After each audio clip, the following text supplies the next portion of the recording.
Hey everybody, welcome back to the crane truck build I'm doing on this Ram 5500. I'm going to show you some of the accessories next and the parts I'm going to have to fabricate in order to mount them. I transferred the shape of the solenoid onto this piece of cardboard.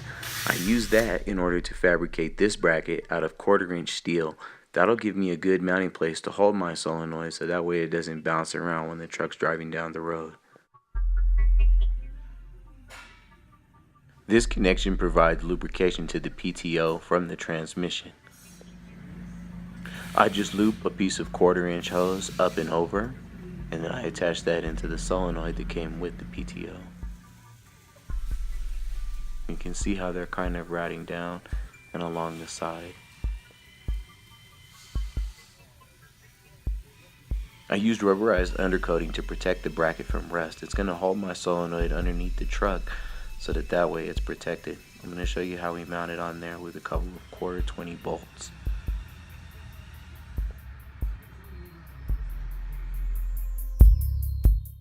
The view from underneath the truck, you could see where I mounted the solenoid to the frame rail. It's really close to the exhaust, but I mean it's a tight fit. It's worked every time though.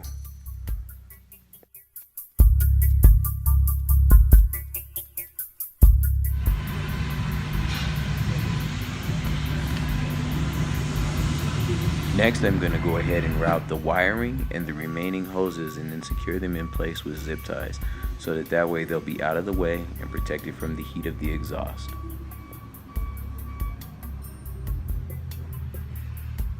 And yes, all of this is being done through a hole in the passenger side floorboard.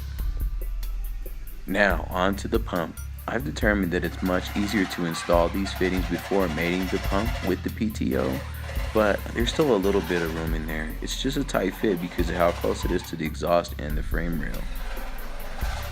I hope you can kind of see where it is in relationship to the transmission.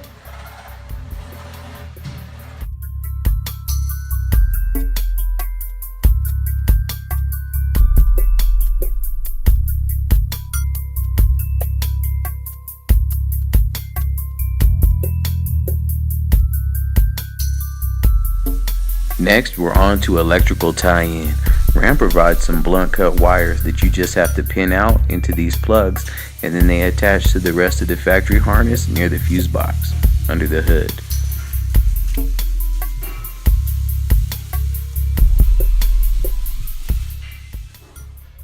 This allows the system to be engaged by the PTO button on the dash.